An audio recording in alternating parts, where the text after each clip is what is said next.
Hello and welcome to civil वाला। एक बार फिर से आप सभी का बहुत बहुत स्वागत है सिविल वाला के इस प्लेटफॉर्म पे। और आज हम जुलाई मंथ की करंट अफेयर्स फिर से स्टार्ट करेंगे। कुछ इसके इंपॉर्टेंट क्वेश्चंस अभी बाकी हैं, हम उनको कवर करने का प्रयास करेंगे। और ध्यान रखिए, ये सीरीज़ आप लोगों के लिए रिवीजन सीरीज़ है, जिसमें आपको करंट अफेयर्स और उन 90 टॉपिक्स पे डिटेल्ड में रिवीजन ना करा के एमसीक्यूज़ के माध्यम से रिवीजन कराया जाएगा, जो एक डिटेल्ड रिवीजन से भी बहुत कारगर साबित होगा, क्योंकि अंततः आपको एग्ज़ाम में क्वेश्चन ही सॉल्व करने हैं। तो आपका पूरा फोकस इस वक्त सिर्फ और सिर्फ क्वेश्चन सॉल्व करने में होना चाहिए। और जितने ज़्यादा आप क्वेश्चन सॉल्व करेंगे, हम आपकी एग्ज़ाम तक 2 से 2,500 क्वेश्चंस की प्रैक्टिस करवाएंगे। यहाँ पर इन्हीं स्लाइड्स के माध्यम से करवाएंगे। कुछ नहीं करना है आपको, जो भी क्वेश्चंस आपके सही होते जाएं उनको आप समझते चलिए, और जो क्वेश्चन आपको गलत हो जाए, जैसा कि मैंने आपसे बोला, आप एक 2-3 पेज आप अपने पास रखिए और उनको सिर्फ और सिर्फ रिवाइज करते चलिए और उन पॉइंट्स को नोट करते चलिए जो आपके गलत हो जाए। तो हम अगले क्वेश्चंस पे बात करते हैं और बिना किसी देरी के अगला क्वेश्चंस स्टार्ट करते हैं। पीएम जनमन योजना कारीगरों और शिल्पकारों को संपूर्ण सहायता प्रदान करती है। अगला पीएम विश्वकर्मा योजना, इसके बारे में है, विशेष रूप से कमजोर आदिवासी समूहों पीवीटीजी के विकास में सहायता करती है। प्रधानमंत्री उज्ज्वला योजना एलईडी बल्ब वितरित करके ऊर्जा दक्षता को बढ़ावा देती है। उपर्युक्त में से कितने युग्म सही है? यानी पीएम जनमन योजना, पीएम विश्वकर्मा योजना और प्रधानमंत्री उज्ज्वला योजना के बारे में कौन से सही है? तो ऐसा है कि इनमें से कोई भी ऑप्शन सही नहीं है। अगले क्वेश्चन पे आगे चलते हैं। एरियन श्रृंखला के रॉकेट निम्नलिखित में से किससे संबंधित है? राष्ट्रीय वैमानिकी एवं अंतरिक्ष प्रशासन से, यानी national aeronautics and space administration से, यूरोपियन स्पेस एजेंसी से, कोरिया एरोस्पेस रिसर्च इंस्टीट्यूट से, या इजराइल एजेंसी से। तो इसका आंसर हमारे सामने है, इसका आंसर हो जाएगा हमारा यूरोपीय अंतरिक्ष एजेंसी से। ध्यान रखिए, जितना भी फोकस आप रहेंगे इन क्वेश्चंस को सॉल्व करने में, देखिए मैं आपसे बार बार इसलिए बोल रहा हूँ ये चीज़, आपके सामने तो क्वेश्चंस कंटिन्यूसली आते जाएंगे, आप उन क्वेश्चंस को सॉल्व भी करते जाएंगे, लेकिन इन क्वेश्चन को सॉल्व करने का फ़ायदा तभी है जब आप इन्हें रिवाइज करें। क्योंकि इन्हें रिवाइज कैसे करना है? रिवाइज ऐसे होगा कि आपका जो क्वेश्चन गलत हो जाए, आप उसे बहुत सिंपल तरीके से, कुछ ज़्यादा उसमें आपको नहीं करना है। जैसे ये क्वेश्चन था, जैसे आपको नहीं पता था कि एवियन श्रृंखला के रॉकेट निम्नलिखित में से किससे संबंधित, जैसे आपको ये नहीं पता था कि ये यूरोपीय अंतरिक्ष एजेंसी से संबंधित, तो बस आप एक लाइन एक पॉइंट डालिए और चुपचाप इससे लिख दीजिए कि एवियन श्रृंखला के रॉकेट, आगे डैश बनाइए, यूरोपीय अंतरिक्ष एजेंसी लिख दीजिए। इससे क्या होगा? इससे ये टॉपिक आपका क्लियर हो जाएगा कि हाँ ये पॉइंट हमारा क्लियर है। उसको बार बार रिवाइज करते रहना एग्जाम तक। ऐसे ही जितने भी आपके 2-3 पेज में नोट्स बन जाए, आप सिर्फ और सिर्फ उनको रिवाइज करने का काम करेंगे। अब अगले क्वेश्चन पे अगर हम चलें, तो हमारा अगला क्वेश्चन क्या है उसको पढ़ते हैं। हमारा अगला क्वेश्चन, ध्यान से सुनिए, सभी लोग इस क्वेश्चन को ध्यान से पढ़ेंगे। हमारा अगला क्वेश्चन है कि अंतरराष्ट्रीय समुद्री संगठन आईएमओ के बारे में निम्नलिखित कथनों पर विचार करें। यह संयुक्त राष्ट्र यूनियन की एक विशेष एजेंसी है। आईएमओ अपने उपलब्ध प्रवर्तन तंत्रों के माध्यम से अपने सम्मेलनों को लागू करता है। यह उनसे संबंधित कानूनी मामलों में शामिल हुए बिना अंतरराष्ट्रीय समुद्री यातायात को सुविधाजनक बनाता है। उपर्युक्त में से कौन सा कथन सही है? तो ध्यान रखना, इसमें से केवल एक कथन सही है, यानी आईएमओ अपने उपलब्ध यह संयुक्त राष्ट्र यूनियन की एक विशेष एजेंसी है। ध्यान रखिए। अगले क्वेश्चन पे चलते हैं। अगला क्वेश्चन है हमारा, निम्नलिखित में से कौन सा G7 का सदस्य नहीं है? ध्यान रखिए, रूस G7 का सदस्य नहीं है। अगले क्वेश्चन पे हम कंटिन्यू करते हैं। अगला क्वेश्चन है हमारा, नुब्रा रिवर, नुब्रा नदी के बारे में निम्नलिखित में से कौन सा कथन सही है? नुब्रा नदी भारत के पूर्वी भाग में स्थित है। नुब्रा नदी गंगा नदी की एक सहायक नदी है। नुब्रा नदी स्पीति घाटी से होकर बहती है। नुब्रा नदी सियाचिन ग्लेशियर से निकलती है। तो इसका आंसर क्या सही है? इसका आंसर हमारा सही हो जाएगा कि नुब्रा नदी सियाचिन ग्लेशियर से निकलती है। अगले क्वेश्चन पे अगर हम कंटिन्यू करें, चलते हैं। अगला क्वेश्चन है हमारा, वन हेल्थ पहल यानी वन हेल्थ इनिशिएटिव के बारे में क्वेश्चन है, ध्यान से पढ़ेंगे। यह मानव और पशु दोनों की प्राथमिकता वाली बीमारियों के खिलाफ एक एकीकृत रोग नियंत्रण दृष्टिकोण है।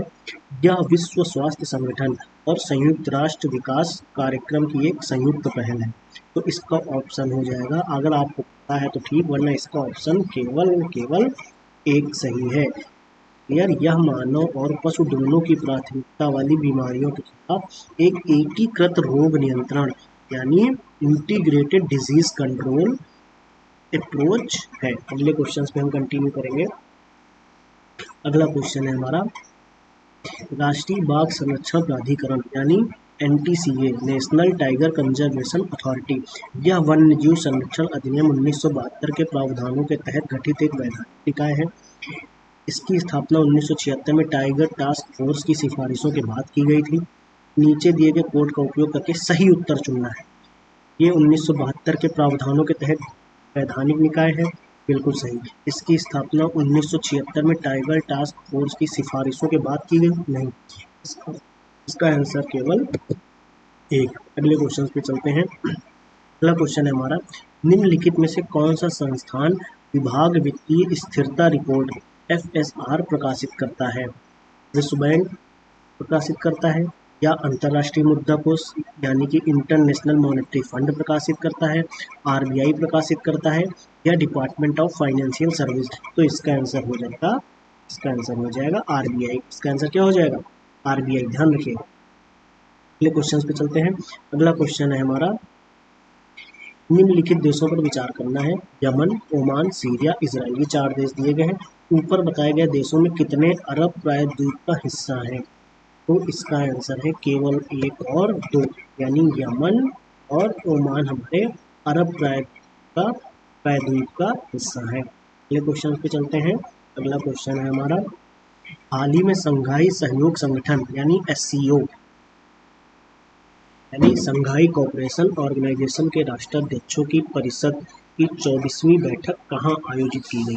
तेहरान ईरान में, अस्ताना कजाकिस्तान में, बीजिंग चीन में, या नई दिल्ली भारत में? तो इसका ऑप्शन हो जाएगा अस्ताना कजाकिस्तान में। कहाँ पे? अस्ताना कजाकिस्तान में, यानी SCO के राष्ट्राध्यक्षों की 24वीं बैठक कहाँ हुई?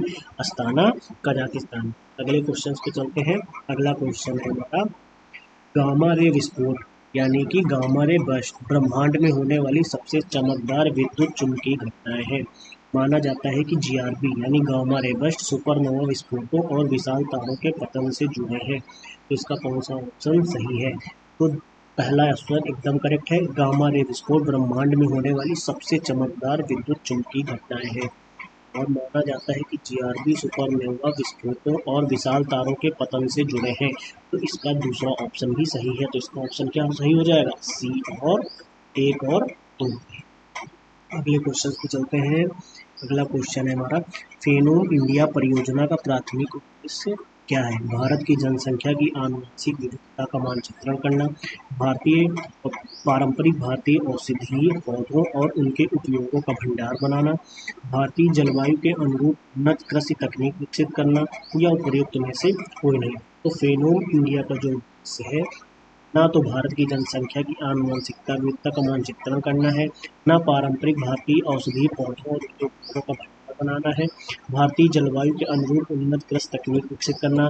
फेनोम इंडिया का इनमें से कोई ऑप्शन नहीं है। ऑप्शन क्या सही हो जाएगा? D, ध्यान रखिएगा। अब फेनोम इंडिया के बारे में आप क्या करेंगे? देखिए, मैं चाहता तो आपको फेनोम इंडिया के बारे में यहाँ पे एक छोटा सा नीचे 2-4 पॉइंट्स लिख देता, आप उसे रट लेते। अब आप अगर खुद थोड़ा सा जाके फेनोम इंडिया 1 मिनट के लिए गूगल पे टाइप करेंगे, तो आप फेनोम इंडिया के बारे में 2 मिनट समय निकाल के पढ़ेंगे तो आपको चीज़ें याद हो जाएंगी। अपनी तरफ से एफर्ट्स जब डालेंगे तो अच्छा भी लगता है, अपने आप को संतुष्टि होती है। अगला क्वेश्चन है हमारा, निम्नलिखित में से कौन सा कथन सेफ एक्सोकैश तकनीक के उद्देश्य को सटीक रूप से दर्शाता है? इसका उद्देश्य फसल की पैदावार बढ़ाकर कृषि उत्पादकता को बढ़ाना है। इसका प्राथमिक लक्ष्य कार्बन उत्सर्जन को कम करके जलवायु परिवर्तन का मुकाबला करना है। यह तकनीक जीवित जीवों में जीन को सुरक्षित और सटीक रूप से संपादित करने के लिए डिजाइन की गई। इसका उद्देश्य दूर संचार में तेज और अधिक कुशल डेटा ट्रांसमिशन की सुविधा प्रदान करना। इस तकनीक के बारे में हमको बताना है कि कौन सा ऑप्शन सही है। तो ध्यान रखिएगा, इसका ऑप्शन सही है हमारा सी। यह तकनीक जीवित जीवों में जीन को सुरक्षित और सटीक रूप से संपादित करने के लिए डिजाइन की गई है। The technology is design to safely and precisely edit genes in living organism. अगला क्वेश्चन हमारा है, कोलंबो प्रक्रिया निम्नलिखित में से किससे संबंधित है? दक्षिण एशियाई देशों के बीच आर्थिक सहयोग से संबंधित है, एशिया में प्रवासन और विकास से संबंधित है, हिंद महासागर क्षेत्र में पर्यावरण संरक्षण से संबंधित है, दक्षिण पूर्व एशिया में सांस्कृतिक आदान प्रदान कार्यक्रम से संबंधित है। तो इसका ऑप्शन है एशिया में प्रवासन और विकास से संबंधित। अगले क्वेश्चन पे चलते हैं। अगला क्वेश्चन है, भारत मौसम विज्ञान विभाग के बारे में निम्नलिखित कथनों पर विचार करें। यह भारत के पर्यावरण, वन और जलवायु परिवर्तन मंत्रालय की एक एजेंसी है। यह भारत, ये यानी कि देखने मेट्रोलॉजिकल डिपार्टमेंट के बारे में, इंडियन मेट्रोलॉजिकल डिपार्टमेंट के बारे में। यह भारत में मौसम पूर्वानुमान विज्ञान के लिए जिम्मेदार प्रमुख एजेंसी है। इसका मुख्यालय में, यह विश्व मौसम विज्ञान संगठन के 6 क्षेत्रीय विशिष्ट मौसम विज्ञान केंद्रों में से एक है। इसका ऑप्शन केवल और केवल 2 सही है। यह भारत में मौसम पूर्वानुमान और भूकंप विज्ञान के लिए जिम्मेदार प्रमुख एजेंसी है। कितने सही पूछा ना, केवल और केवल 2 सही है इसमें। इसमें कितने ऑप्शन सही है हमारे? 2 ऑप्शन और केवल सही है। अगले क्वेश्चन पे चलते हैं। अगला क्वेश्चन हमारा क्या है? एक सेकंड रुकना, ये क्यों?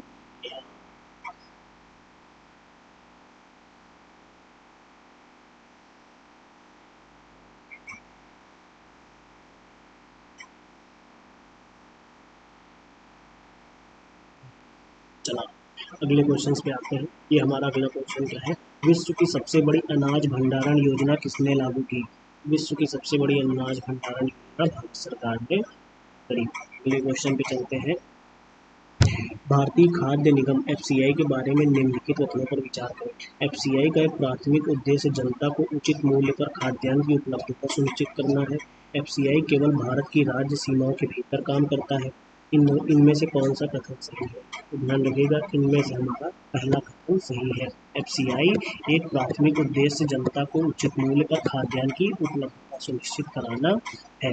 अगली,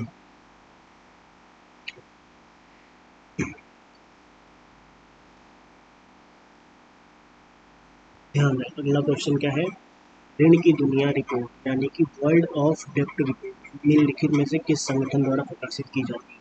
आईएमएफ द्वारा, वर्ल्ड बैंक द्वारा, union union union union trade and development, संयुक्त राष्ट्र व्यापार और यूएन सीटैट इसके द्वारा, या बीआईएस के द्वारा। तो इसका ऑप्शन हमारा सही होगा यूएन सीटैट, संयुक्त राष्ट्र व्यापार और विकास, यूएन ट्रेड एंड डेवलपमेंट। अगले क्वेश्चन पे चलते हैं। अगला क्वेश्चन है हमारा, अटल इनोवेशन मिशन की स्थापना किसके अधीन की गई? विज्ञान एवं प्रौद्योगिकी विभाग के अंतर्गत, श्रम और रोजगार मंत्रालय के अंतर्गत, नीति आयोग के अंतर्गत, कौशल विकास और उद्यमिता मंत्रालय के अंतर्गत। तो ध्यान रहे, इसका आंसर है नीति आयोग के अंतर्गत अटल इनोवेशन मिशन की स्थापना की गई। अगला क्वेश्चन, ये हमारा आज का आखिरी क्वेश्चन है। जितने क्वेश्चन आपके सही हुए उनको याद रखिएगा, रिवाइज करिएगा स्लाइड के माध्यम से या वीडियो के माध्यम से बीच बीच में। और जो नहीं आपके गलत हुए हैं उन्हें आप चुपचाप अपने 1-2-3 पेज के जो आप शॉर्ट नोट्स बना रहे हैं उनमें ऐड कर दीजिए। सतत विकास रिपोर्ट किसके द्वारा जारी की जाती है? सस्टेनेबल डेवलपमेंट रिपोर्ट किसके द्वारा जारी? UNDP, UNSC, UNHDSN, UNEP. इसका ऑप्शन हो जाएगा, इसका ऑप्शन होगा सी नंबर, एचडीएसएन। इसका क्या होता है? संयुक्त राष्ट्र सतत समाधान। चलिए आज के लिए इतना ही, मिलते हैं अगली क्लास में, तब तक के लिए थैंक यू।